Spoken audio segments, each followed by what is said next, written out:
George's letters. Robert Audley did not return to Southampton, but took a ticket for the first stop train that left Wareham and reached Waterloo Bridge an hour or two after dark. The snow, which had been hard and crisp in Dorsetshire, was a black and greasy slush in the Waterloo Road, thawed by the lamps of the gin palaces and the flaring gas in the butcher's shops. Robert Audley shrugged his shoulders as he looked at the dingy streets through which the hansom carried him, the cabman choosing, with that delicious instinct which seems innate in the drivers of hackney vehicles, all those dark and hideous thoroughfares utterly unknown to the ordinary pedestrian. What a pleasant thing life is, thought the barrister. What an unspeakable boon. What an overpowering blessing. Let any man make a calculation of his existence, subtracting the hours in which he has been thoroughly happy, really and entirely at his ease, without one arrière-pensée to mar his enjoyment, without the most infinitesimal cloud to overshadow the brightness of his horizon. Let him do this, and surely he will laugh in utter bitterness of soul when he sets down the sum of his felicity and discovers the pitiful smallness of the amount. He will have enjoyed himself for a week or 10 days in 30 years, perhaps. In 30 years of dull December and blustering March and showery April and dark November weather, there may have been 7 or 8 glorious August days through which the sun has blazed in cloudless radiance, and the summer breezes have breathed perpetual balm. How fondly we recollect these solitary days of pleasure, and hope for their recurrence, and try to plan the circumstances that made them bright, and arrange and predestinate and diplomatize with fate for a renewal of the remembered joy, as if any joy could ever be built up of such and such constituent parts, as if happiness were not essentially accidental, a bright and wandering bird, utterly irregular in its migration, with us one summer's day, and forever gone from us on the next. Look at marriages, for instance, mused Robert, who was as meditative in the jolting vehicle for whose occupation he was to pay 6 pence a mile, as if he had been riding a Mustang on the wide loneliness of the prairies. Look at marriages. Who is to say which shall be the one judicious selection out of the 999 mistakes? Who shall decide from the first aspect of the slimy creature, which is to be the one eel out of the colossal bag of snakes? That girl on the curbstone yonder, waiting to cross the street when my chariot shall have passed, may be the one woman out of every female creature in this vast universe who could make me a happy man, yet I pass her by, bespatter her with the mud from my wheels, in my helpless ignorance, in my blind submission to the awful hand of fatality. If that girl, Clara Talboys, had been 5 minutes later, I should have left Dorsetshire, thinking her cold, hard, and unwomanly, and should have gone to my grave with that mistake part and parcel of my mind. I took her for a stately and heartless automaton. I know her now to be a noble and beautiful woman. What an incalculable difference this may make in my life. When I left that house, I went out into the winter day with the determination of abandoning all further thought of the secret of George's death. I see her, and she forces me onward upon the loathsome path, the crooked byway of watchfulness and suspicion. How can I say to this sister of my dead friend, I believe that your brother has been murdered, I believe that I know by whom, but I will take no step to set my doubts at rest, or to confirm my fears. I cannot say this. This woman knows half my secret. She will soon possess herself of the rest. And then... The cab stopped in the midst of Robert Audley's meditation, and he had to pay the cabman, and submit to all the dreary mechanism of life, which is the same whether we are glad or sorry, whether we are to be married or hung, elevated to the woolsack, or disbarred by our brother benchers on some mysterious technical tangle of wrongdoing, which is a social enigma to those outside the Middle Temple. We are apt to be angry with this cruel hardness in our life, this unflinching regularity in the smaller wheels and meaner mechanism of the human machine, which knows no stoppage or cessation, though the mainspring be forever broken, and the hands pointing to purposeless figures upon a shattered dial. Who has not felt, in the first madness of sorrow, an unreasoning rage against the mute propriety of chairs and tables, The stiff squareness of Turkey carpets, the unbending obstinacy of the outward apparatus of existence. We want to root up gigantic trees in a primeval forest, to tear their huge branches asunder in our convulsive grasp. And the utmost that we can do for the relief of our passion is to knock over an easy chair or smash a few shillings worth of Mr. Copeland's manufacture. Madhouses are large and only too numerous, yet surely it is strange that they are not larger, when we think of how many helpless wretches must beat their brains against this hopeless persistency of the orderly outward world, as compared with the storm and tempest, the riot and confusion within, when we remember how many minds must tremble upon the narrow boundary between reason and unreason, mad today and sane tomorrow, mad yesterday and sane today.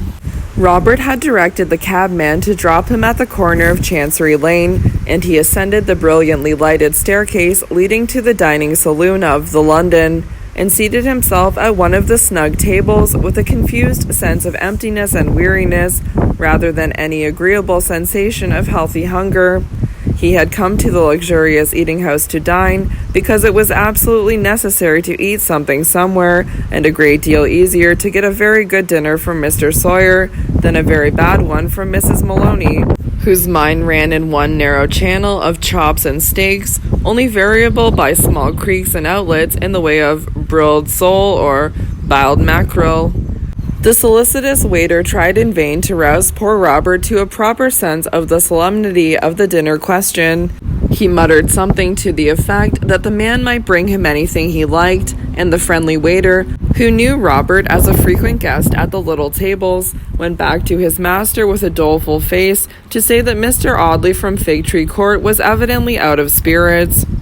Robert ate his dinner and drank a pint of Moselle, but he had poor appreciation for the excellence of the viands or the delicate fragrance of the wine. The mental monologue still went on, and the young philosopher of the modern school was arguing the favorite modern question of the nothingness of everything and the folly of taking too much trouble to walk upon a road that led nowhere, or to compass a work that meant nothing. I accept the dominion of that pale girl, with the statuesque features and the calm brown eyes, he thought. I recognize the power of a mind superior to my own, and I yield to it, and bow down to it. I've been acting for myself, and thinking for myself, for the last few months, and I'm tired of the unnatural business. I've been false to the leading principle of my life, and I've suffered for my folly.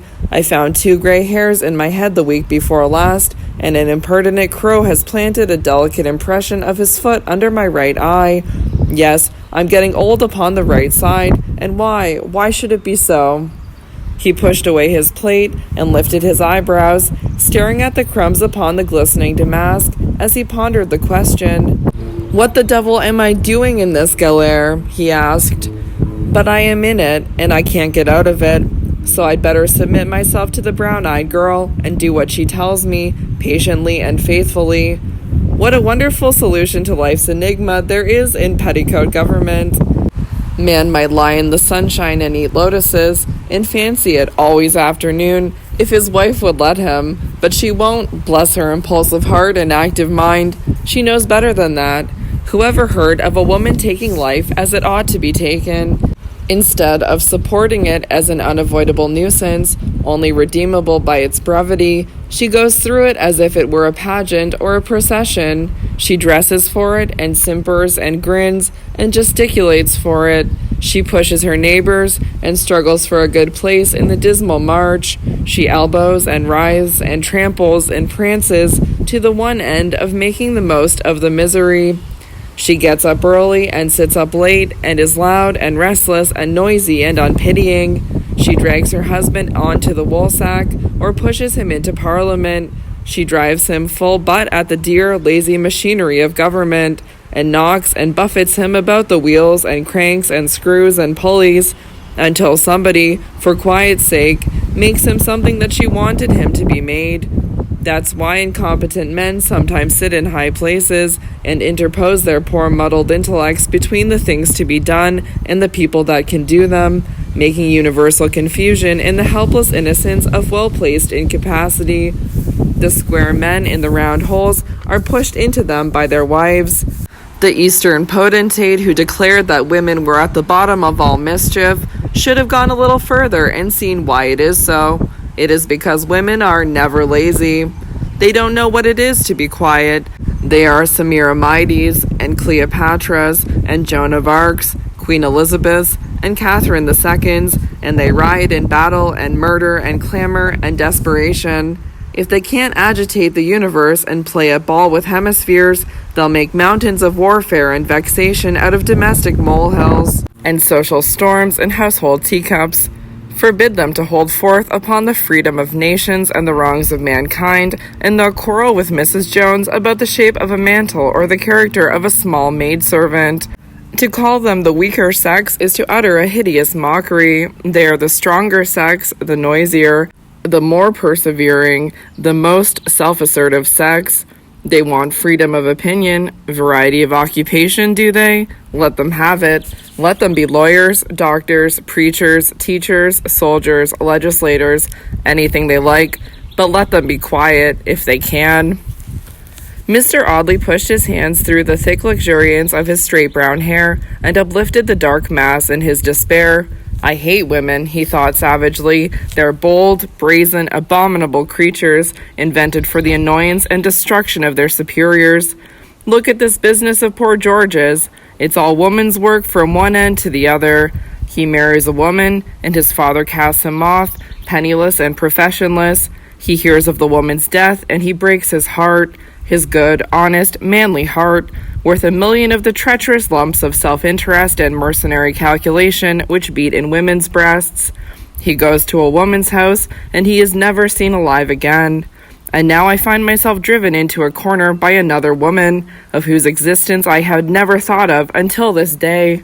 And then, mused Mr. Audley rather irrelevantly, there's Alicia, too. She's another nuisance.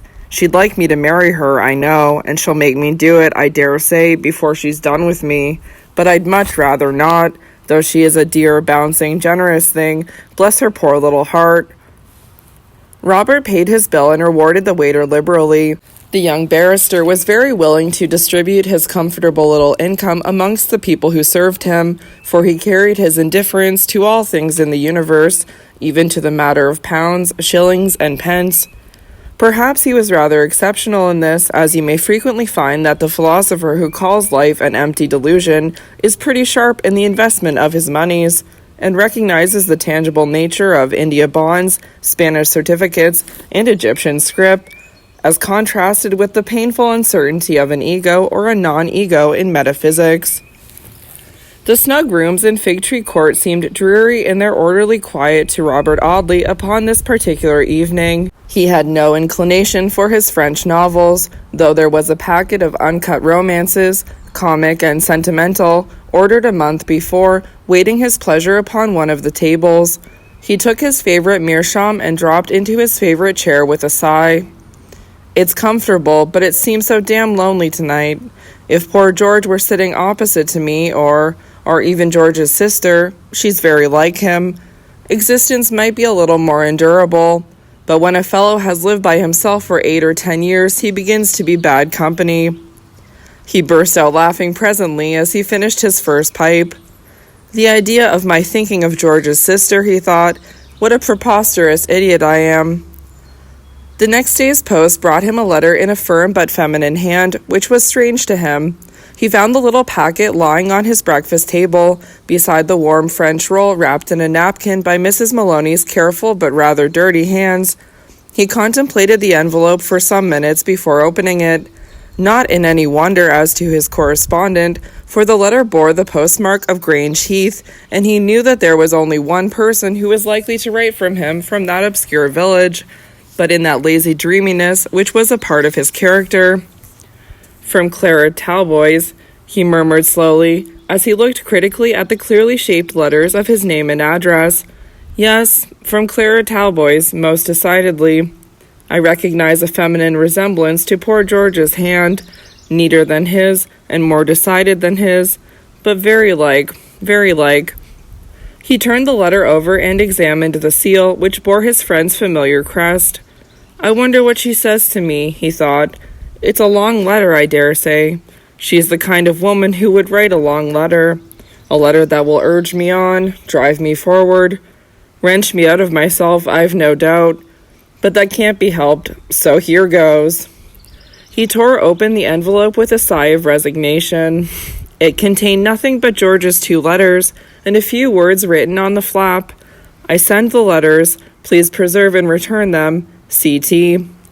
The letter, written from Liverpool, told nothing of the writer's life, except his sudden determination of starting for a new world, to redeem the fortunes that had been ruined in the old. The letter, written almost immediately after George's marriage, contained a full description of his wife, such a description as a man could only write within 3 weeks of a love match, a description in which every feature was minutely catalogued, every grace of form or beauty of expression fondly dwelt upon, every charm of manner lovingly depicted. Robert Audley read the letter 3 times before he laid it down. If George could have known for what purpose this description would serve when he wrote it, thought the young barrister, surely his hand would have fallen paralyzed by horror, and powerless to shape one syllable of these tender words.